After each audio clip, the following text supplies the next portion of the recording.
안녕하세요, 프로게임돌이 말맨입니다. 이번 영상에서는 제가 첫 번째로 소개해드릴 피해 쇄도 빌드입니다. 앞으로도 지속적으로 여러가지 스킬트리 빌드들을 연구해보면서 업로드할 예정입니다. 저는 육성 과정부터 여러가지 피 관련 스킬들을 써보면서 피강령 쪽으로 꾸준히 플레이를 했었는데요. 아직 완성된 빌드는 아니지만 어느정도 기본 틀은 잡혔고 지속적으로 해외 자료도 찾아보고 연구해가면서 보완하려고 하고 있습니다. 해당 빌드는 피해 쇄도의 제압딜을 최대한 효율적으로 사용하는 스킬트리이며 시원시원한 공격 속도로 플레이 스타일이 일단 재미가 있고 안정적인 정수 수급으로 지속적으로 폭딜을 넣으면서 공격하는 방식입니다. 그러면 어떤 방식으로 사냥하는지 스킬 메커니즘부터 알아보겠습니다.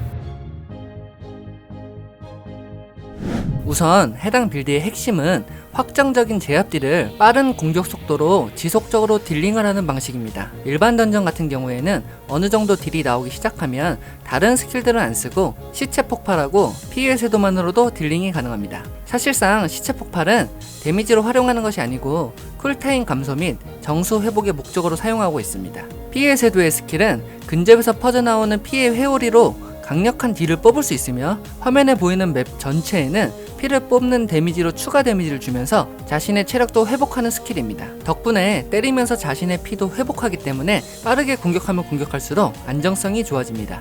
암흑 시폭 같은 경우에는 스킬 이펙트의 효과가 사실상 캐릭을 가려버려서 조금 불편한 부분이 있습니다. 다만 스킬의 메커니즘상 일반 시폭보다는 암흑 시폭이 더 효율이 좋습니다. 저주 스킬을 활용하여 다른 스킬들의 쿨타임을 감소시키며 효율성 좋은 전설 이상으로 시체 촉수 및 피 양계 그리고 뼈 폭풍으로 추가적인 안정성도 확보할 수가 있습니다. 다수의 적을 상대할 때는 안정적인 정수 수급 및 빠른 공격 속도로 시원한 사냥 속도를 보여주지만 단일 적에게는 상당히 약한 모습을 보여줍니다. 그러므로 사냥하다가 남은 적은 다른 적들과 이어 붙여 나가면서 사냥하는 방식이 좋은 방식입니다. 그럼 스킬 트리부터 확인해 보겠습니다.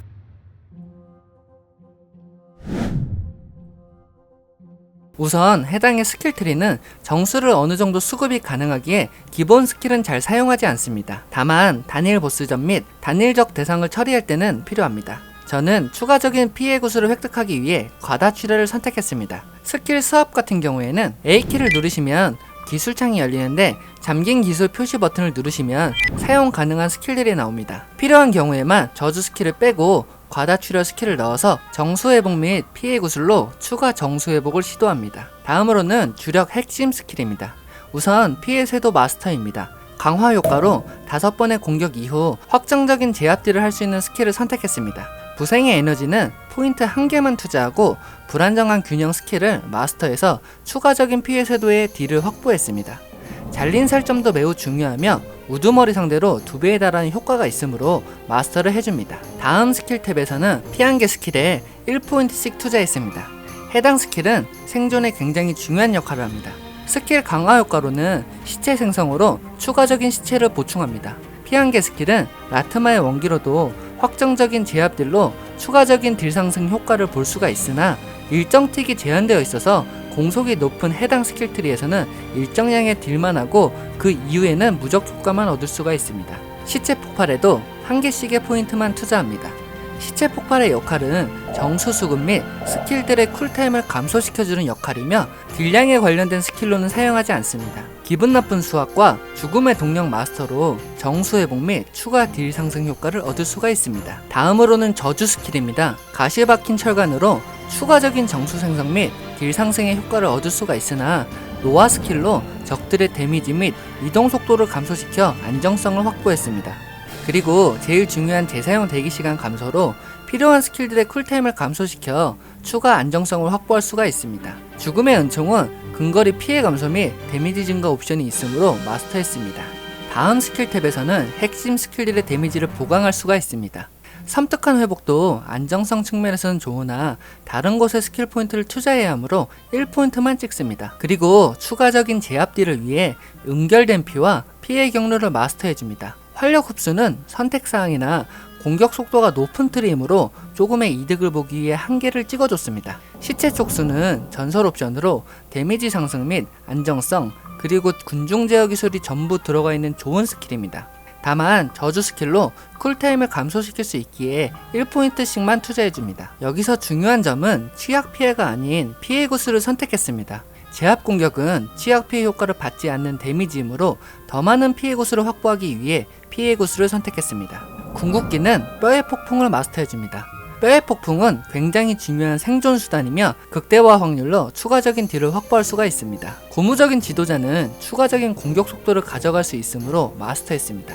그리고 소환수는 사용하지 않으므로 홀로서기와 죽음의 상징, 이렇게 두 가지를 마스터해줍니다.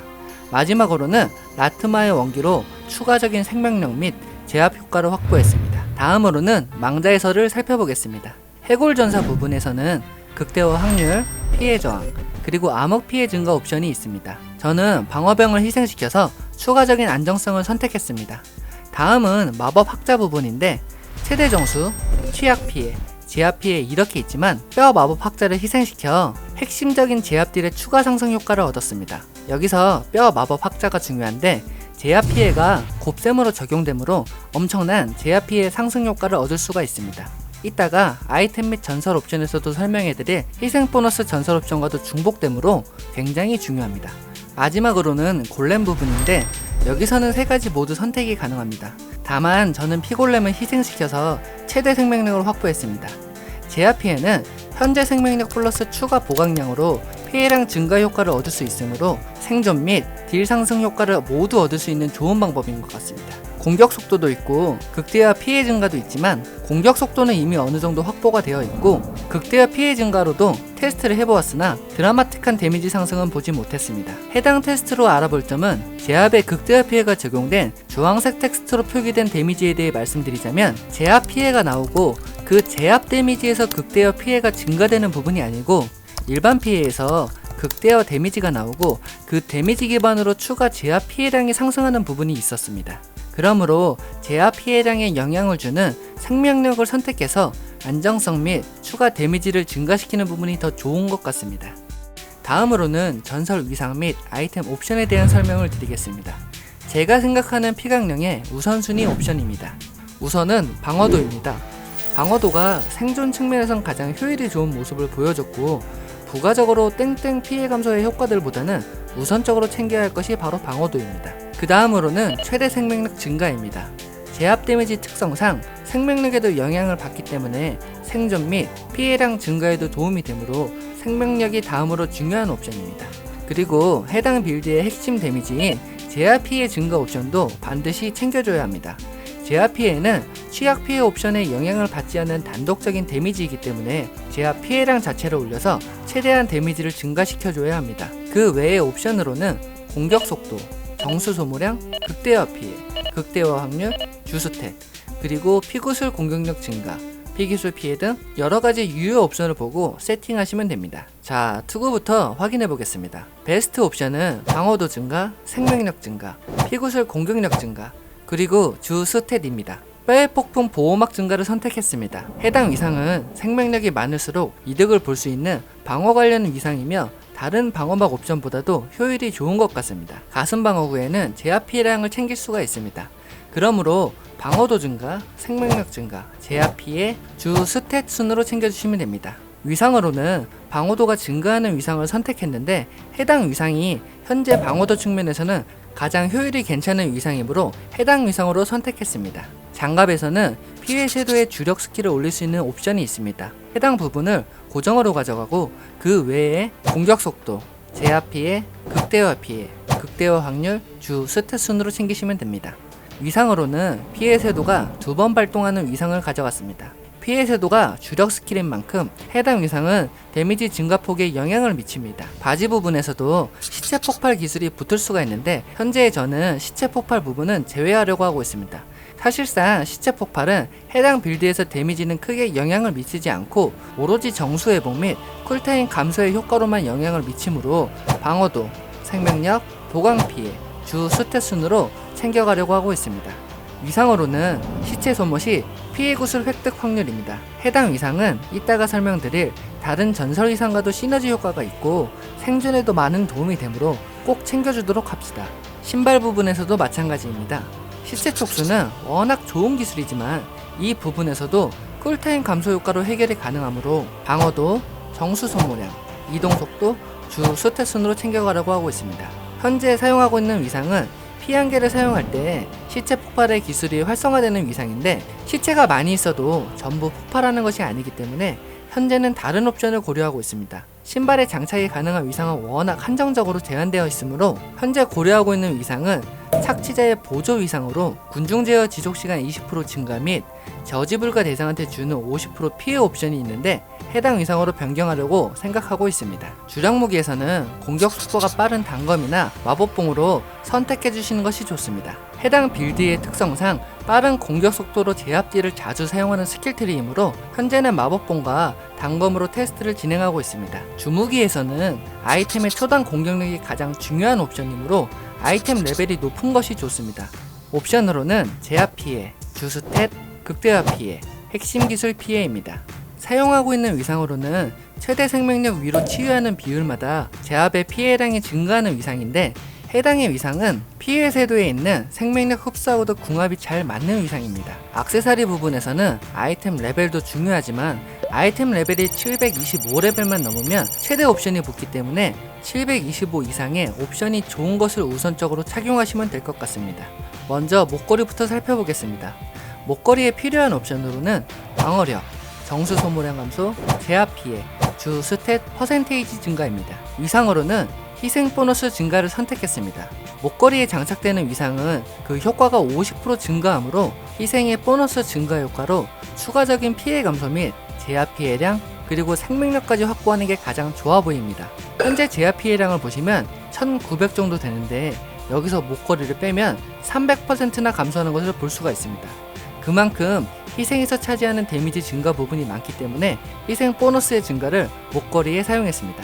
반지 부분에서 필요한 옵션은 생명력, 제압 피해, 극대화 피해, 극대화 확률입니다. 제압 피해는 치약 피해가 적용되지 않으므로 치약은 별도로 챙기지 않습니다. 위상으로는 생명력이 가득 찼을 때마다 피해 구슬을 획득하면 추가적으로 정수가 획득 가능한 위상입니다. 해당 위상은 디아블로4에 없는 마나 포션과 같은 역할을 하며, 스킬들을 사용하다가 정수가 없을 때는 주변에 떨어져 있는 구슬들을 획득해서 쉽게 체력 및 정수를 회복할 수가 있습니다. 다음 위상으로는 시체 촉수 데미지 증가 옵션인데, 해당 시체 촉수의 데미지 증가는 제압 피해에도 적용이 되므로 정예몬 및 보스전에서 더욱 강력한 딜을 할 수가 있습니다. 마지막으로는 보조 무기입니다. 현재 방패로는 테스트해보지 않아서 중심점 위주로만 말씀드리겠습니다. 중심점에서 중요한 옵션은 정수 소모량 감소, 극대화 확률, 주 스탯, 피구슬 획득 시 공격력 증가 옵션이 있습니다. 위상으로는 피 기술이 적을 제압할 때마다 최대 50%까지 공격 속도가 증가하는데, 해당 옵션은 해당 스킬트리의 핵심적인 위상입니다. 공격을 하다가 제압이 터진 이후에는 지속적으로 공격 속도 상승 효과를 발생하므로 엄청난 공격 속도를 사실상 가지고 있는 것이나 다름이 없습니다. 다만 정수 수급 부분에서 문제가 생길 수가 있는데, 해당 부분은 정복자 트리에서 설명드리겠습니다. 정복자 보드는 아직 이것저것 바꿔보고 있습니다. 우선 핵심적으로 챙겨가야 할 것이 몇 개 있습니다. 시작하는 보드판에서는 문양을 흡혈기를 챙겨줬습니다. 해당 문양은 앞으로 수도 없이 떨어질 피해 구슬을 획득할 때마다 체력을 보강해주는 역할이며, 제압 피해는 현재 체력 및 추가 보강량에도 데미지 영향을 미치기 때문에 해당 문양을 선택했습니다. 그리고 첫 번째 보드판은 피를 부르는 피해 보드판을 열어줍니다. 해당 보드판에서는 제압 피해 증가 옵션에 관련된 노드들이 많이 있습니다. 전설 옵션보다는 우선적으로 제압 피해량 증가와 관련된 회귀 노드 및 마법 노드들을 찾아서 해금합니다. 길을 따라 오시다 보면 두 번째 보드판에서 뼈 이식을 연결할 수가 있는데, 해당 보드판의 핵심은 적 처치 시 정수 회복입니다. 해당 노드들을 통해 총 적 처치 시 정수 회복을 4씩 할 수 있으며, 이로 인해 더욱 안정적인 정수 수급이 가능합니다. 정수 수급까지 확보한 이후에는 다시 돌아와서 지배 문양을 활성화합니다. 해당 문양은 총 320%의 제압 피해량을 가져갈 수 있으므로 전설 로드보다는 문양이 더 효율이 좋은 경우가 많이 있으므로 전설 로드보다는 우선 문양을 챙겨 가주도록 합니다. 세 번째 보드판으로는 피바다를 챙겨줬습니다. 해당의 전설 로드는 제압 피해량에 도움이 되므로 챙겨주고 시작하겠습니다. 그 이후에는 정수 문양을 챙겨줬습니다. 핵심 기술에 극대화 피해량을 올려주는 문양이고, 극대화 피해량 또한 제압 피해량의 영향을 받으므로 해당 문양을 선택했습니다. 마지막 보드판으로는 시기엔 보드판을 활성화했습니다. 시체 폭발을 상당히 자주 하는 빌드이고 시체 폭발 시 데미지 증가 옵션을 가져갈 수 있으므로 해당 보드판을 마지막으로 선택했습니다. 문양은 통제를 선택해서 시체 촉수를 사용할 때마다 더욱 강력한 데미지 증가폭을 얻을 수가 있습니다. 앞으로 얻는 정복자 포인트는 효율 좋은 마법 노드 및 회귀 노드에 투자할 예정이며 각 문양의 보너스 효과를 얻는 노드에도 마저 투자할 예정입니다. 현재 악몽 난이도의 고단을 가기 위해서는 어느 정도 방어 옵션에도 투자를 해줘야 하는데 우선 제압 피량을 가장 높게 올려본 이후 방어 쪽에도 분배해가면서 밸런스를 맞춰보려고 하고 있습니다. 이상 여기까지 PS도 빌드에 대해 심층적으로 분석해보았습니다. 해당 빌드가 마무리되면 소환 빌드, 암흑 빌드, 뼈 기술 빌드 등등 새로운 시즌이 열리기 전까지는 강령술사만 심층적으로 연구해보려고 하고 있습니다. 100레벨을 달성하고 변경사항이 있을 때는 정리 영상 및 좋은 정보들로 찾아뵙겠습니다.